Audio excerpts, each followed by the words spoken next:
this vlog, themed exploring WSU's research niche areas with leading researchers.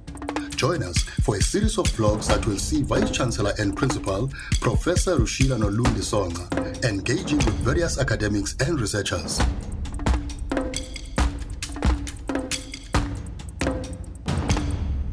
Good day to our viewers, and today I'm having a conversation with Professor Oyedeji.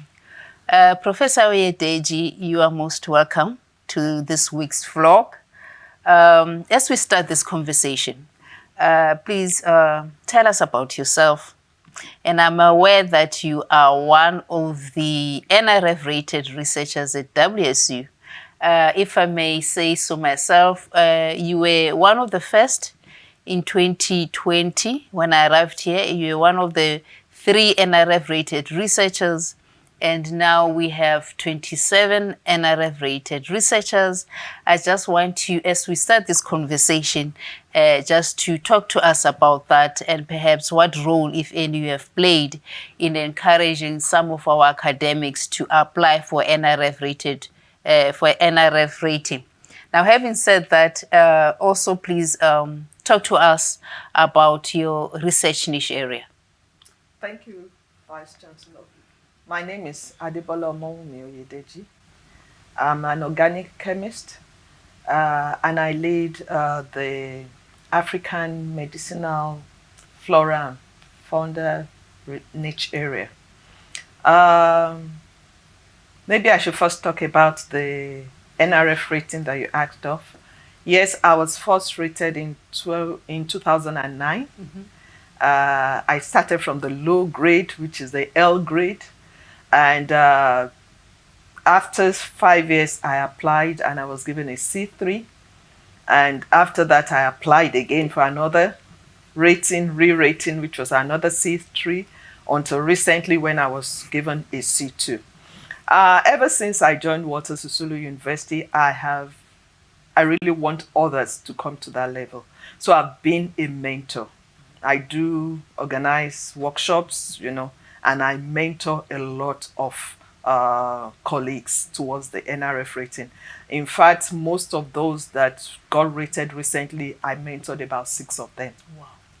So I'm glad that the number is increasing. Now to my niche area. The niche area talks more about African medicinal plants and fauna. Now, when we are talking about medicinal plants and fauna, we are talking about both plants and animals. And you find out that animals also play a part in the medicinal space of Africa. So I'll be talking more about not only South African medicinal plants in terms of collaboration, but I will go further to the continent as African. Now, on the group, we have quite a number of colleagues coming in, and this is because medicinal plants or medicinal flora and fauna run across a lot of faculties. You find out that if you are talking of anthropology, they are there. When you are talking of science, natural sciences, yes, health sciences are there, education are there, So you find out that it is a niche area that is very widespread.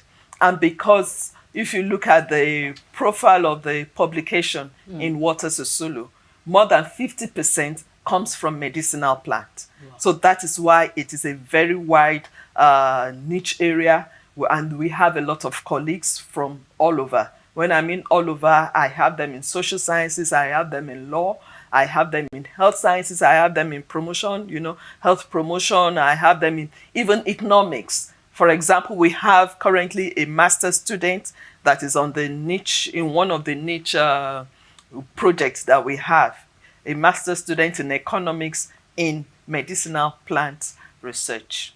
You have touched something very close to my heart, the multidisciplinary research. And I think indeed, as you have just said, this is just one of the examples of work that is multidisciplinary in nature.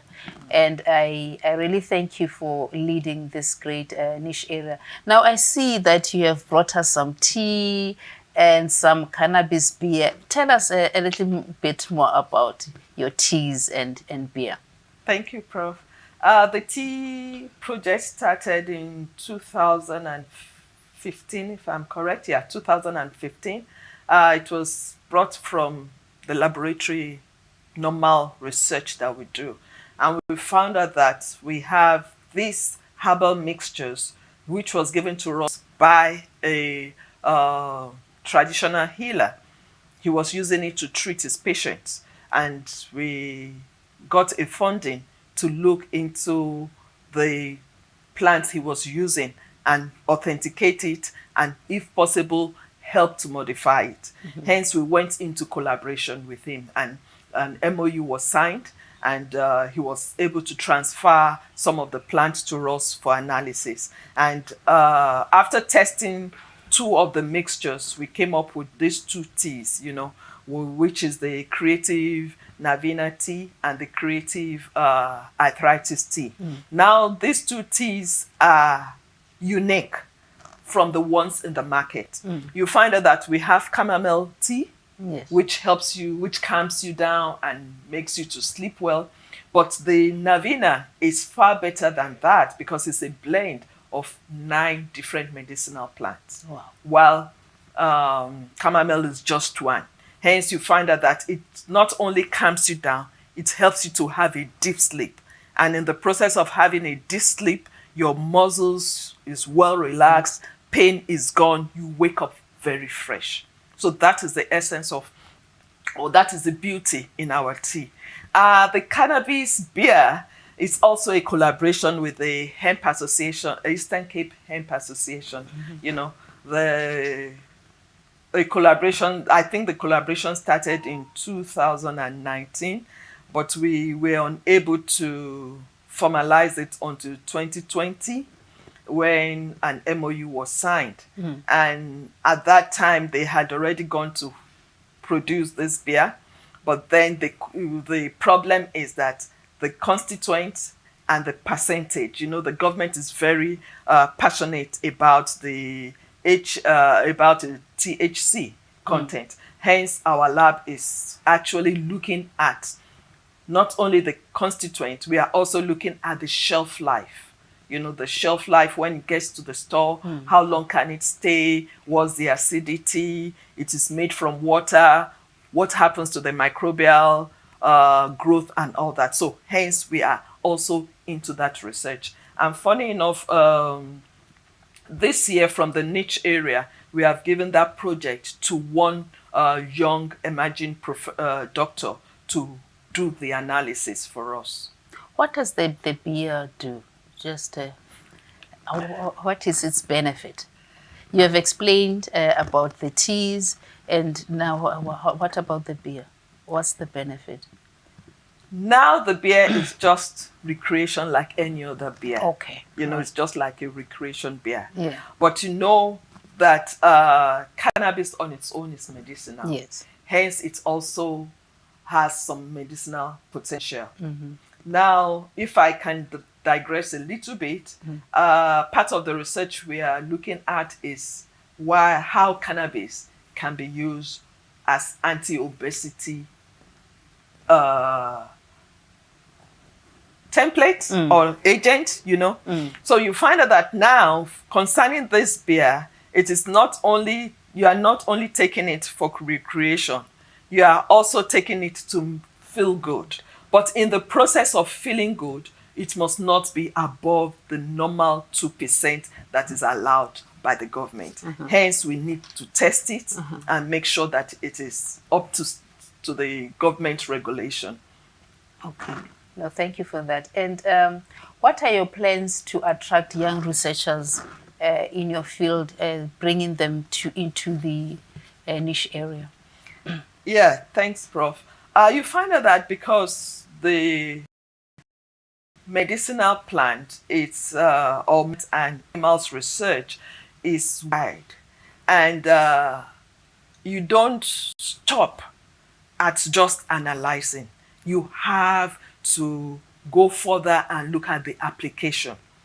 Hence, when we go to the community and we interrogate them and visit them, we ask about the medicinal plants they are using or the animals they are using for medicinal purposes, and then we do a thorough chemical analysis, after which we do the biological part. Now, in the process of doing the biological part, we bring in colleagues, and then we go further and look at the economic part. Then we also go to the economics department, we bring in colleagues. We also go to the law department and we look at the ability for them to sign a contract for what it means to open a business, the law that governs them and all that.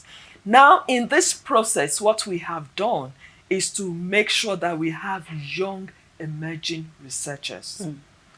And in the process, what I've done this year and in the past year is the funding that is given to the niche area, I give it to them. So you find out that they do a little, it's like they have subgroups in the niche area. Hence, they do little research that fits into the national or the bigger African medicinal plant niche area. So that in attracting them, you find out that as much as possible, they don't have funding. So I tend to create funding for them. Again, I also help them in proposal writing, especially when it comes to writing proposal for grants. Hence, we do what is called a joint transdisciplinary application, where we bring in experts from different areas, but with a major mind or aim of having this product to benefit the community and at the same time to be on the market space. So what we do in essence is to take them and mentor them. Mentoring of the young ones matters a lot. And if I may give you an example, last year there was this call by NRF, for research grants. And already I have so many research grants. And I felt that if I apply, yes, they might give me. But then what about the group behind? What of other members there? So I had to call Dr. Osu, and I told him, okay, you are in this citrus research group. Why don't you apply? And I mentored him and we submitted an application. And was successful. He was the only one that was successful in Water Susulu. Wow. So he got the funding. Oh, thank you for that. So is he also part of the sub-niche area? He's part of it. He's the Agric Economist, because he now relates with the farmers, those that plant the medicinal plant, and then he looks at the economic viability of it. Is it viable for the farmers to plant it? And if they plant it, what is the profit? How do they make it? How do they get it to the market? So he is in that space for us. So do you have international collaborators as part of that you work with in relation to the niche area? Yes, Prof. You find out that the name of the niche area is African Medicinal Flora and Fauna, which means we are not just looking at South Africa. We are looking at Africa as a whole. I have a very strong collaboration with colleagues in Uganda. In fact, recently we co-supervised a PhD student that graduated last year, and he actually studied in South Africa. So that is how strong we are. Then we also write proposal together, and then we have this group that sponsors the South African and the Uganda project, which is the Organization for Prohibition of Chemical Weapons. So every year they send students to my lab. Wow. They spend 6 to 8 months, in my lab to do some work. And then it's like a joint publication and joint supervision. One of them, if I can, which I think might interest you, the guy was studying on venoms from snakes. Ooh. And using medicinal plants, Plants, you know, because if you have been to Uganda, you know it's a forest area and there are poisonous snakes. And before they could get to the main city, they might be poisoned and they go off. So what they do is they are now looking at the different medicinal plants. And we've been able to identify quite a number. And we were able to isolate the venom from the snake and then treat it with the medicinal plant. The guy was here, that's David Okoti, was in Water Sisulu for 9 months, working with the venom and the medicinal plant. And this year we published one of his articles. Yeah, and Water Sisulu's name is there. Oh, so that's one of our collaborators. Another one is the one we have with India. We have another strong collaborator in India. And the good part of it is that very soon you'll be hearing of the patent. We now have a product that can be used for diabetic wounds. Wow. Yes, the TTO's office are working on that. We also have collaborators in Nigeria. We also have collaborators in Ghana. And that Ghana one, we went with a team of researchers, Dr. Apalata, Professor Apalata and myself, and we are looking at medicinal plant that can be used to treat pile, that is hemorrhage, after pooing, you know, the part of the body that comes out, you know. Yes, and this medicine, we are looking at formulating both a herbal mixture and at the same time coming up with compounds that can be marketable, you know, and that can be used to treat such illnesses. Okay, well, that is fantastic. And having said that, surely you have a plan in terms of where you'd want to see the RNA at maybe the next 2-3 years. Just tell us a little bit about your plans in. Yes, Prof. My short-term plan is to have researchers and then have subgroups, you know, have subgroups such that they can work as a unit, you know. But then the long term needs your support, Prof. Because you see, between the short term and the long term, right, there's this space that the researchers are lost. For example, they do research and they come up with results, right, and they publish. But the publication only serves academics, not the community. So what happens to what they have done in the lab? How do the community benefit from it? And that has been my passion. Getting the community, giving them a feedback, giving them the product, helping them to work on this product, you know, use the product, and then come back to you and tell you what their problems are. So my long-term vision is to see this particular niche area meeting the society need. And for us to do that, if I may continue, for us to do that, we need to have a unit that helps, that tends to take care of the researchers, you know. Once they have done their research, right, you know, you then mentor them till it comes out like this tea. But when it comes out like this tea, then there's a problem. Because this tea has been out for about 3-4 years, but it has not moved from this box to the shelf. Like we are looking for a land, a piece of land, just to plant the materials. Prof, you're the second researcher that speaks about the need for land. And there is land. We have lots of land.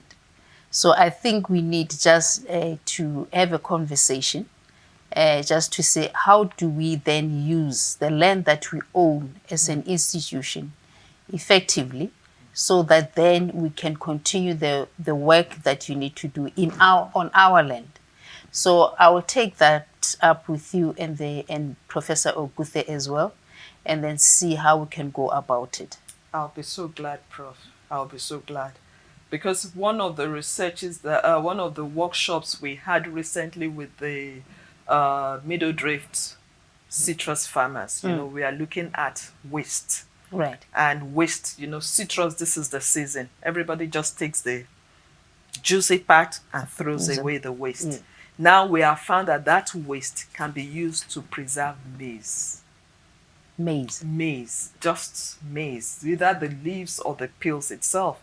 And in February, we were back with the farmers in the village, and we demonstrated to them how they can preserve this waste, how they can crush it, and then use it to preserve it. And you could see the excitement, you could see the trust that is there. You see, the problem academics are having is that we go to the village, we take information, and we don't go back to them. So they were so excited. And we have told them, okay, this is how to prepare it, this is how to use it. Use it for the next 1 year, let us have a feedback, so that we go back to the lab and improve it. And I think that is when we are impactful. Thank you very much. I agree with you.